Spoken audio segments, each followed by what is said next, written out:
ভগবানকে পাওয়ার জন্য কোনো কিচ্ছু লাগে না বাবা। একটা কথা মনে রাখবে বাবা, জগতে ঐশ্বর্য দ্বারা কখনো কিন্তু ভগবান প্রাপ্তি হয় না। অর্থ দ্বারা ভগবান পাওয়া যায় না, বিষয় দ্বারা ভগবান পাওয়া যায় না। ভগবান একটা জিনিসেই বাধা থাকে, সেটা কি? ভক্তির ভক্তি। যদি ভক্তি দিয়ে তাকে ডাকার মতো ডাকা যায়, জন্মে জন্মে ভগবান সেই ভক্ত চরণের দাস হয়ে যায়। তার প্রমাণ সেই শিখণ্ড নিবাসী মুকুন্দ দাসের একমাত্র পুত্র, যার নাম রঘুনন্দন। ভগবানকে পেয়েছিল কত বছর বয়সে জানো মা? 12 বছর বয়স। সেই রঘুনন্দন ভগবানকে প্রাপ্তি করেছে, যার পিতার নাম ছিল মুকুন্দ কবিরাজ। পেশায় তিনি ছিলেন একজন চিকিৎসক, অর্থাৎ এখনকার দিনে যেমন ডাক্তার, আর আগেকার দিনে তো অত উন্নত ব্যবস্থা ছিল না, আগেকার দিনে ছিল কবিরাজ, তাই না? তাই মুকুন্দ কবিরাজও খুব বড় একজন কবিরাজ। তো একদিন কি হয়েছে জানো মা? তার ঘরের সেবিত বিগ্রহ গোপীনাথ, সেই গোপীনাথের এক চরণে তুলসী দিয়েছে, আর একটা চরণে তুলসী পত্র দিতে যাবে, ঠিক এমন সময় পাড়ার একটা ছেলে এসে ডাকছে, কবিরাজ মশাই, কবিরাজ মশাই, কবিরাজ মশাই, আপনি তাড়াতাড়ি আমার সঙ্গে চলুন কবিরাজ মশাই। আজ আপনি যদি না যান, আমার পিতাকে যে আমি বাঁচাতে পারবো না। মুকুন্দ কবিরাজ চিন্তা করছে, এখন আমি কি করি? একদিকে ভগবানের সেবা, আর একদিকে আমার জীবের সেবা। দেখো, ভগবানের এক চরণে তুলসী দিয়েছে, আর এক চরণে দেওয়া হয় না। আবার এই ছেলেটার সঙ্গে যদি না যায়, ওর বাবাকে যে আমি প্রাণে বাঁচাতে পারবো না, এখন আমি কি করি? মুকুন্দ কবিরাজ বড় চিন্তায় পড়ে গেল মা। তেমন সময় আসতে তার ছোট্ট পুত্র রঘুনন্দন ছুটতে ছুটতে বাবার কাছে এসে বলছে, বাবা, ও বাবা, বাবা, তোমাকে এত চিন্তিত দেখাচ্ছি কেন? কি হয়েছে তোমার? মুকুন্দ কবিরাজ বলছে, হ্যাঁ রে রঘুনন্দন, আমি একা মানুষে কদিকে যাব এই কথাই চিন্তা করি। দেখ না রঘু, একদিকে আমার গোপীনাথের সেবা, আর একদিকে ছেলেটির সঙ্গে যদি না যাই, তবে ওর পিতা প্রাণে বাঁচবে না। বল না রঘু, আমি এখন কোন দিকে যাই? ছোট্ট রঘুনন্দন বাবাকে ডেকে বলছে, বাবা, এর জন্য তোমার এত চিন্তা বাবা? ও বাবা, আমি থাকতে তোমার কোনো চিন্তা নাই, আমি আছি তো বাবা। ও বাবা, আমি না হয় তোমার চিকিৎসার কাজ করতে পারবো না, কিন্তু বাবা, আমি সময় মতো তোমার গোপীনাথকে ঠিক সেবা দিয়ে দেব। হ্যাঁ রে রঘু, ভগবানকে সেবা দেব বললেই বুঝি দেওয়া যায়? ভগবানকে সেবা দিতে গেলে নিবেদন মন্ত্র জানতে হয়, ফেরাবার সময় আচমন মন্ত্র জানতে হয়। তুই তো কিছুই জানিস না রে রঘু। সঙ্গে সঙ্গে মুকুন্দ কবিরাজকে ডেকে ছোট্ট রঘুনন্দন বলছে, বাবা, আমি না হয় মন্ত্রতন্ত্র জানি না বাবা, কিন্তু বাবা, আমি যদি ভক্তি ভরে তোমার গোপীনাথকে ডাকি, আমি যদি ভক্তি ভরে তোমার গোপীনাথকে সেবা দিই, বলো না, বলো না বাবা, তোমার গোপীনাথ কি আমার হাতে সেবা করবে না? বাবা, আমি না হয় মন্ত্রে তন্ত্রে তোমার মতো করে তাকে সেবা দিতে পারবো না, কিন্তু বাবা, আমি ভক্তি দিয়ে ডাকলে বুঝি সে আমার কাছে সেবা করবে না। মুকুন্দ কবিরাজ চিন্তা করছে, কথাটা তো সত্য, এ জগতে ভগবান তো আমার ভক্তির কাঙা। ডেকে বলছি, রঘু, বেশ, আজ তাহলে আমার গোপীনাথকে তুই সময় মতো সেবা দিবি। ও রঘু, শোন না বাবা, আমি আজ কোনো কিছু রন্ধন করতে পারি নাই, ওই রন্ধনশালায় সব কিছু গোছানো আছে, তুই যে নিজের হাতে রন্ধন করে ভগবানকে সেবা দিয়ে দিস।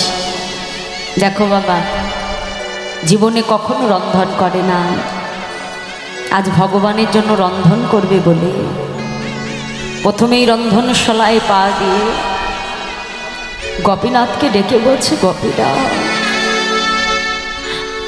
আমি তো কখনো কোনোদিনও রন্ধন করিনি গোপীনাথ। শোনো গোপীনাথ, আজ আমার রন্ধন ভালোই হোক আর মন্দই হোক, তোমাকে কিন্তু সেবা করতেই হবে। নিতাই গৌর হরি বল, হরি বল।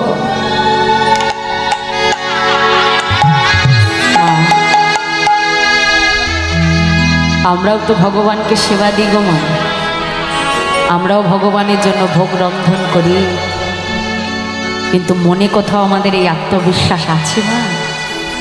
কখনো তাকে একবারও ডেকে বলি, প্রভু আমার রন্ধন ভালোই হোক আর মন্দই হোক, তোমাকে সেবা করতেই হবে? কেন জানো মা, আমাদের মধ্যে তো সে বিশ্বাস নাই। আমরা তাকে সেবা দিই কেমন ভাবে জানো? কাষ্ঠ পাথরের বিগ্রহ মনে করে। যেদিন তাকে তুমি নিজের জন ভাবতে পারবে, দেখবে ওই কাষ্ঠ পাথরের বিগ্রহের মধ্যে থেকে ভগবান তোমার সঙ্গে নিজে এসে সাক্ষাৎ তোমায় দর্শন দেবে। এই জায়গাতেই ভগবান একমাত্র বাধা পড়ে যায়। বাবা, বাজার থেকে দামি দামি ফল কিনে এনে যখন ভগবানের সামনে রাখি মা, দামি দামি মিষ্টি কিনে এনে তার সামনে প্লেটে সাজিয়ে সুন্দর করে সেবা দিই, কিন্তু একটা মিষ্টিও কি সেখান থেকে কমে যায়? যায় না। তাহলে ভগবান কি সেবা করে না মা? করে। ওই যে মিষ্টির দোকানে যে যখনই মিষ্টিটা দেখে তোমার মনে একটা বাসনা জন্মালো যে না, আজ এই মিষ্টিটা নিয়ে যে আমি আমার গোপালকে সেবা দেব, এই যে প্রথমেই ভগবানের কথাটা তোমার সেটা দেখেই মনে পড়লো মা, আর এই যে ভক্তি দিয়ে ভালোবেসে তুমি তার জন্য নিয়ে এলে, ভগবান এই ভক্তিটাকেই গ্রহণ করে নেয়। তাই গৌর হরি হরি বল, হরি। আজ রঘুনন্দন কি করলো জানো মা? রন্ধন করে এনে মন্দিরের ভেতরে প্রবেশ করে গোপীনাথকে ডাকছে, গোপীনাথ, ও গোপীনাথ, এই দেখো না, আজ আজ আমি এসেছি তোমাকে সেবা দেবো বলে। ও গোপীনাথ, তাড়াতাড়ি তাড়াতাড়ি চলে এসো বলছি, এসো এসো বলছি। ভগবান আসছে না। হঠাৎ করে গোপীনাথ দেখছে, যা, আরে বাবা, আমি তো দরজাটা বন্ধ করতেই ভুলে গেছি। হ্যাঁ, বাবা যখন সেবা দেয় আমি তো দেখেছি বাবা প্রত্যেকদিন দরজাটা বন্ধ করে দেয়। রঘুনন্দন গোপীনাথকে ডেকে বলছে, ও গোপীনাথ, দাঁড়াও দাঁড়াও, আমি আমি এক্ষুনি দরজা বন্ধ করে আসি। ছুটে গিয়ে দরজা বন্ধ করে দিল। গোপীনাথ, এবার তুমি এসো গোপীনাথ, এসো বলছি। গোপীনাথ, আমার পিতা তোমাকে মন্ত্রে তন্ত্রে সেবা করে, আজ আমি মন্ত্রে তন্ত্রে তোমাকে ডাকতে পারছি না বলে আজ তুমি কি আমার ডাকে সাড়া দেবে না দয়াময়? তুমি কি আমার হাতে সেবা করবে না প্রভু? এসো এসো বলছি। হঠাৎ তাকিয়ে দেখে গোপীনাথের হাতে বাঁশি। দেখেছো কাণ্ড? আমি কি বোকা! আরে বাবা, ভগবানের হাতে বাঁশি থাকলে কি খেতে পারে নাকি? হ্যাঁ, সরল মন তো মা, ছুটে গিয়ে না বাঁশিটাকে নামিয়ে দিয়েছে। গোপীনাথ, এবার তুমি এসো বলছি। এত ডাকে তবু সাড়া দেয় না। চিৎকার করে নয়ন জলে বাক্য ভাসি কেঁদে বলে, গোপীনাথ,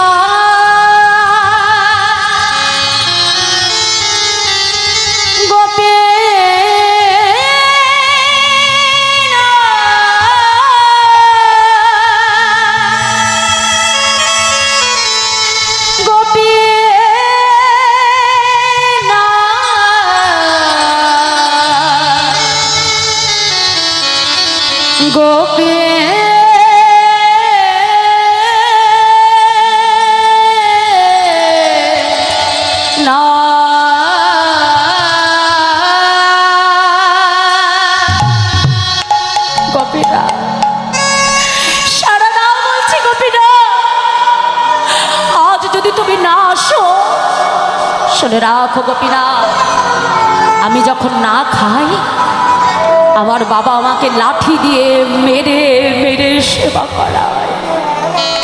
ভালোই ভালোই চলে এসো বলছি, আর যদি না আসো ছুটে গিয়ে মন্দিরের বাইরে যে বাবা খুঁজে খুঁজে একটা লাঠি জোগাড় করে এনেছে।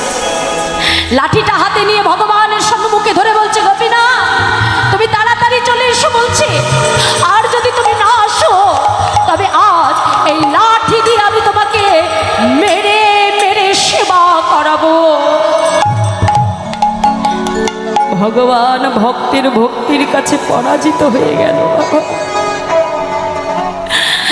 পাতা আসনে বসে ডাকছে, রঘুনন্দন রঘুনন্দন, চোখ খুলো রঘু, দেখো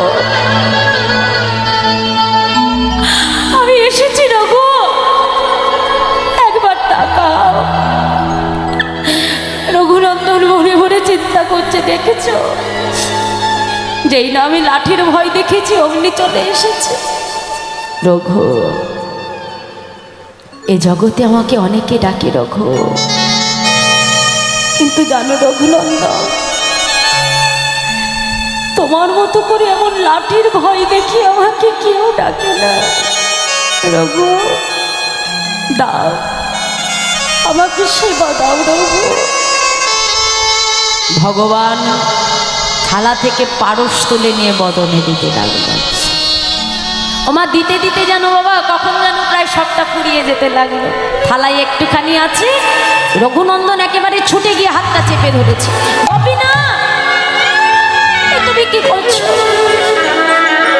তুমি একাই সব সেবা করে নিচ্ছ। দেখো এখন আমি সেবা করিনি, আমার বাবা সেবা করেনি। হ্যাঁ আসলে কি জানো রঘু, এতদিন পরে ভক্তের ভক্তি মাখা প্রসাদ পেয়ে আমি সবার কথা ভুলে গেছি। রঘু থালায় তো আর বেশি নেই, যেটুকু আছে আমি তোমার জন্য রেখে দিলাম। এই বলে ভগবান আবার আচমন করে বিগ্রহে নিবেদিত হয়ে গেল, বিগ্রহে লীন হয়ে গেল। ওদিকে মুকুন্দ কবিরাজ চিকিৎসা করে যখন ঘরে ফিরে এলো, পুত্র রঘুনন্দনকে ডাকছে, রঘুনন্দন, রঘু, ও রঘু, বাবা, ও বাবা, আমাকে ডাকছো বুঝি? হ্যাঁ রঘু। আচ্ছা রঘু, আমার বড় ক্ষুধা পেয়েছে, আমাকে প্রসাদ দাও দেখি। ও বাবা, আজ তো প্রসাদ নেই কেন? আজ বুঝি আমাদের গৃহে কোনো ভক্ত এসেছিল? না না বাবা, কোনো ভক্ত আসেনি। তবে তবে বুঝি তুমি সব প্রসাদ সেবা করে নিয়েছো? না বাবা, আমিও সেবা করিনি। জানো বাবা, আজ না তোমার গোপীনাথ সব প্রসাদ সেবা করেছে। রঘু, আমার গোপীনাথ সেবা করেছে? মনে মনে চিন্তা করছে, আমি এতদিন ধরে তাকে সেবা দিচ্ছি, আমার হাতে সেবা করে না, আর আজ আমি বাড়ি নেই, আজই সব প্রসাদ সেবা করে নিল। নিশ্চয় আমার সন্তান মিথ্যে কথা বলছে। বেশ, আমার সন্তানকে আমি পরীক্ষা করব, দেখব কেমন করে ভগবান সেবা করেছে তার হাতে। কারণ সে তো আমাকে বলতে পারবে না, এই যে মুকুন্দ আমি সেবা করিনি, তোমার ছেলে সেবা করেছে, কিংবা তোমার ছেলে সেবা করেনি, আমি সেবা করেছি, সে তো বলতে পারবে না। নিশ্চয়ই আমার সন্তান আমায় মিথ্যে কথা বলছে। পরের দিন কি করলো জানো মা? রঘুনন্দনকে ডেকে বলছে, শোনো রঘু, আজ তোমাকে রন্ধন করতে হবে না, আমি ভগবানের জন্য নাড়ু তৈরি করে রেখেছি, তুমি সময় মতো তাকে নাড়ু সেবা দেবে। এই বলে ছেলেকে পরীক্ষা করবে বলে পিতা মুকুন্দ কবিরাজ মন্দিরের পেছনে এসে গাছের আড়ালে দাঁড়িয়ে আছে। আর ওদিকে ছোট্ট রঘুনন্দন থালায় করে পারস সাজিয়ে নিয়ে মন্দিরের মধ্যে প্রবেশ করে ডাকছে, গোপীনাথ শোনো, আজ কিন্তু তোমাকে আমি বেশি ডাকতে পারবো না, তাড়াতাড়ি চলে এস। ভগবান আজকে এক মুহূর্ত বিলম্ব করলো না বাবা। পাতা আসনে বসে ডেকে বলছে, রঘু আজ তোমাকে আর ডাকতে হবে না। কেন জানো রঘুনন্দন? এই জগতে আমি সহসা কারোর ডাকে সাড়া দিই না, কিন্তু রঘুনন্দন যদি একবার কোনো ভক্ত আমাকে ভক্তি দিয়ে ডাকে রঘু, আর ওই ডাক যদি একবার আমার কর্ণমূলে পৌঁছে যায়, জীবনে কখনো যদি সেই ভক্ত আমাকে ভুলে যায়, আমি কখনো সেই ভক্তকে আর ভুলে যাই না রে। তাই গৌর হরি হরিবল হরিবল। দাও নাড়ু দাও। ভগবান থালা থেকে একটা একটা করে নাড়ু তুলে বদনে দিচ্ছে। রঘুনন্দন চিন্তা করছে, বেশ আজও আমি দাঁড়িয়ে থাকি আর আজও তুমি সব নাড়ু সেবা করে চলে যাও, এটা আজকে আমি করতে দেবো না। এই যে গোপীনাথ, আজকে তুমিও সেবা করবে আর আমিও সেবা করব। এই বলে ছুটে গিয়ে কি করলো বাবা, থালা থেকে একটা নাড়ু তুলে নিজের বদনে দিয়ে দিয়েছে। আর যেই না নাড়ুটা ভালো লেগেছে জানো মা, সেই অর্ধেক খাওয়া এটো নাড়ুটা নিয়ে ভগবানের সম্মুখে ধরেছে। গোপীনাথ একবার খেয়ে দেখো, আমার পিতা কত সুন্দর নাড়ু তৈরি করেছে তোমার জন্য, সেবা করো গোপীনাথ। ভক্তের ভক্তি দেখে ভগবান কাঁদছে। ছোট্ট রঘুনন্দন চিন্তা করছো, আমি বুঝি আমার এটো নাড়ুটা তাকে দিচ্ছি বলে কাঁদছে। দেখে বলছে, ও গোপীনাথ, না না, আমার এটো নাড়ু তোমাকে সেবা করতে হবে না গোপীনাথ। গোপীনাথ আমি সব সইতে পারবো, কিন্তু তোমার চোখের জল আমি সইতে পারবো না। আমি আমার এটো নাড়ু তোমাকে দেব না গোপীনাথ। রঘুনন্দন না, তোমার এটো নাড়ু আমাকে দিয়েছো বলে আমি কাঁদছি না। আমি কাঁদছি কেন জানো? তুমি যদি ভক্ত হয়ে তোমার এটো নাড়ুটা আমার বদনে তুলে দিতে পারো, আমি কি পারি না? ভগবান হয়ে আমার প্রসাদী নাড়ুটা তোমার বদনে তুলে দিতে।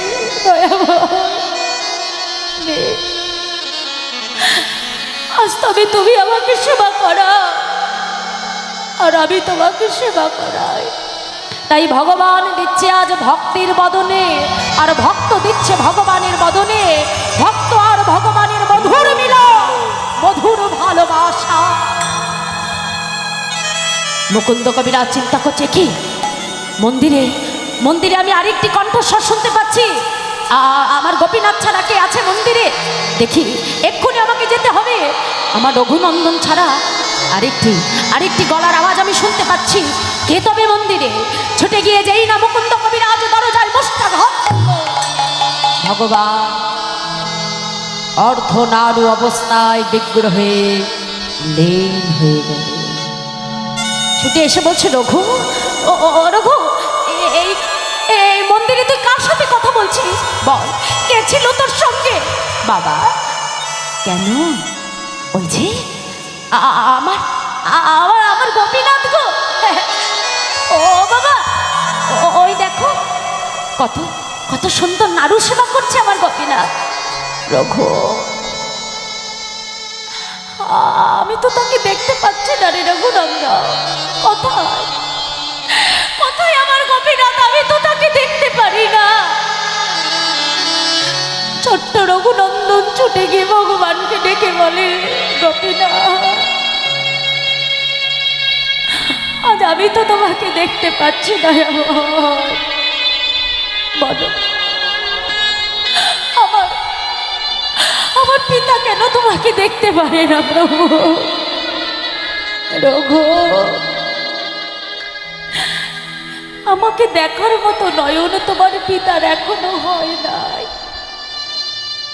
কেন জানো রঘু? এই জাগতিক জগতের নয়নে যে কখনো আমাকে দেখা যায় না রঘু। আমাকে দেখার জন্য যে নয়ন প্রয়োজন, সেটা হলো ভক্তির নয়ন। তোমার পিতা আমাকে এতদিন সেবা দিয়েছে, কথাটা সত্য, কিন্তু সে কখনো আমাকে তার আপন জন মনে করে সেবা দেয় নাই রঘু। আজ তুমি আমাকে সেবা দিয়েছো তোমার আপন জন ভেবে, তোমার নিজের জন ভেবে। তাই রঘু যাও, আজ তুমি গিয়ে তোমার পিতাকে স্পর্শ করো। আজ তোমার মতো ভক্ত সন্তানের স্পর্শে, তোমার মতো ভক্ত সন্তানের নয়ন দিয়ে আজ তোমার পিতা আমাকে দর্শন করবে। নিতাই গৌর হরিব। তাই আজ ওই রঘুনন্দন ছুটে গিয়ে যেই না পিতাকে স্পর্শ করলো বাবা, আজ সন্তানের নয়ন দিয়ে মুকুন্দ কবিরাজ ভগবানকে দর্শন করছে। আর রঘুনন্দনকে বক্ষ মাঝে জড়াইয়ে ধরে বলে, রঘু রে আয় আয়, রঘু আয় রে রঘু, আমার বক্ষ মাঝে আয়। শোন রঘু, তোর মতো ভক্ত সন্তানে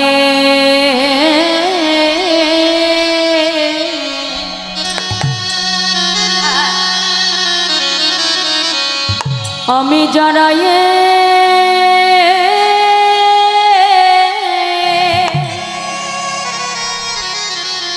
জড়াইয়ে ধরে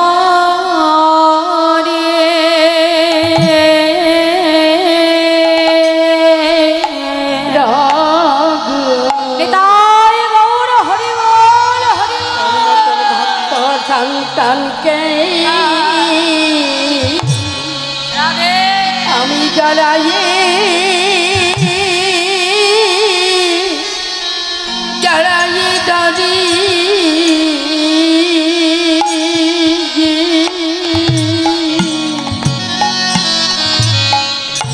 আমার তাপিত হৃদয়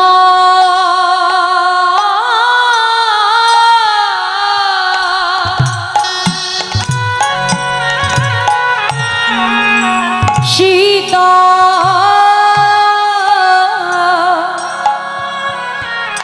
শীতল করে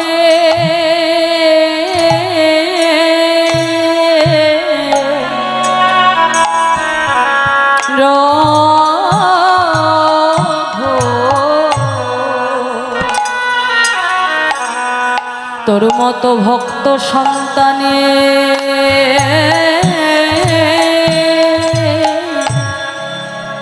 আমি জড়াইয়ে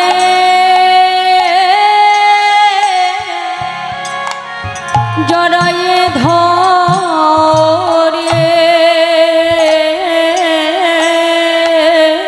ওরে আমার নিতাই গৌর হরি হরি বল।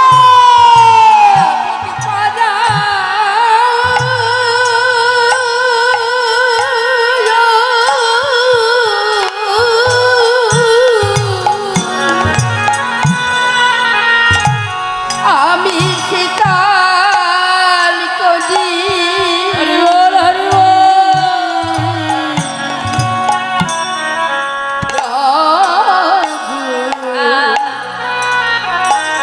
তোর মতো ভক্ত সন্তানকে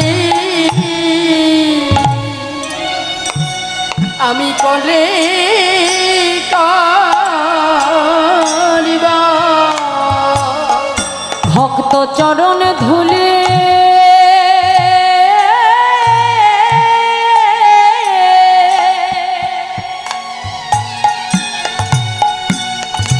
আমি অঙ্গে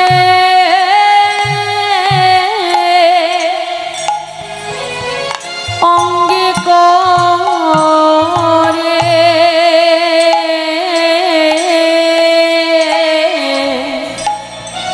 তোর মতো ভক্ত সন্তানে জড়াইয়ে ধরে হরি হরি বল।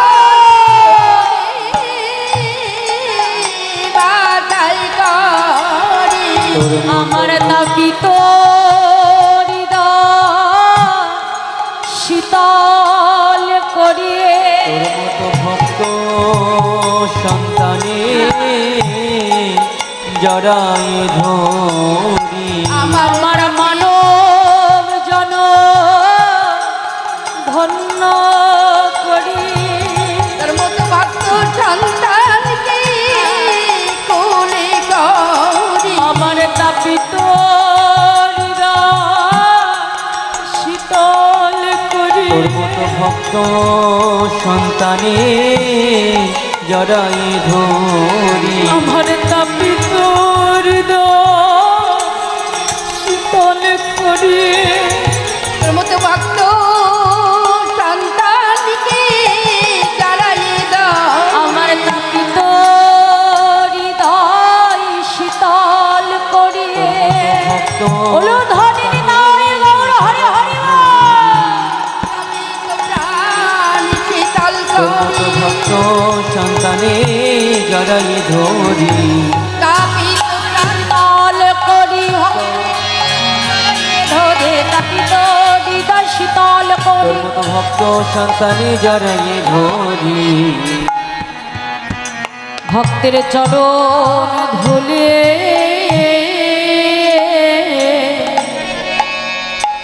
আমি অঙ্গে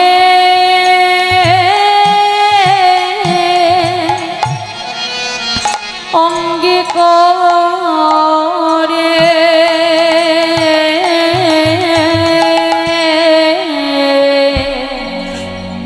তাই আজ ছোট্ট রঘুনন্দনের কৃপা তার পিতা মুকুন্দ কবিরাজ তিনি ভগবানকে পেলেন না। তাহলে ভগবানকে পাওয়ার জন্য আমার পাণ্ডিত্যের প্রয়োজন নয়, বেদবিদ্যার প্রয়োজন হয় না, ভগবানকে পাওয়ার জন্য আমার অর্থ সম্পদ প্রাচুর্যেরও প্রয়োজন হয় না। যেটা প্রয়োজন সেটা হলো ভক্তি। তাই আজ বৈষ্ণব মহাজন তিনি পদাবলিতে কলম দিয়ে বলছে, দেখো দেখো বেদ বিদ্যা দোহ কিছু নাহি জানো তো বেদ বিদ্যা দুঃখ কিছু নাহি জানো ওরে বেদ বিদ্যা তাই গৌর হরি হরি বল। কিছুই নাহি জানো তো সে যদি গো রঙ্গ করে আর সেই যদি গৌরাঙ্গ করে আজ সে যদি গো রঙ্গ করে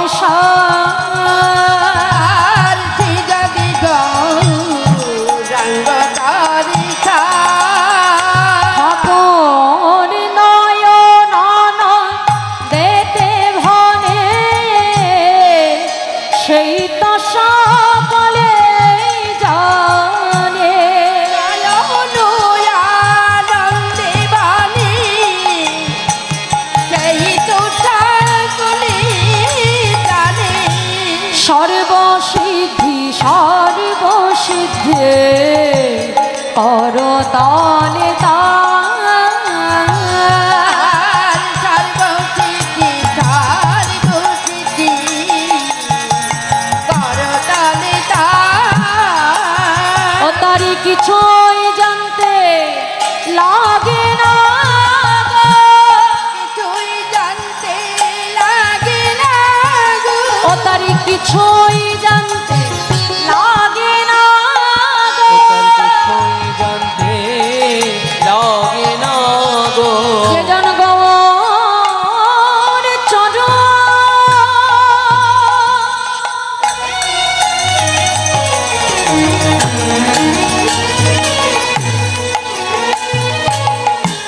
সর জেনেছে বলিয়ে সংসারকে অসর ভেবে গৌর তরুণ সর জেনেছে বলিয়ে সংসারকে অসর ভেবে গৌর তরুণ সর জেনেছে বলিয়ে সংসারকে অসর ভেবে হরি হরি বল। বলিয়ে সংসারকে অসর ভেবে আমার গৌর তরুণ সর জেনেছে আর কিছু জানতে লাগে না গো সর্বসিদ্ধি সর্বসিদ্ধে করতলে আর সর্বসিদ্ধি সর্বসিদ্ধি করতালে বেদ বিদ্যাদুহ কিছু নাহি জানো তো সে যদি গৌরঙ্গ করে সব ঠাকুর নানন্দিতে ভনে সেই তো সকলে জানে সর্বসিদ্ধি করতলে তা আসুন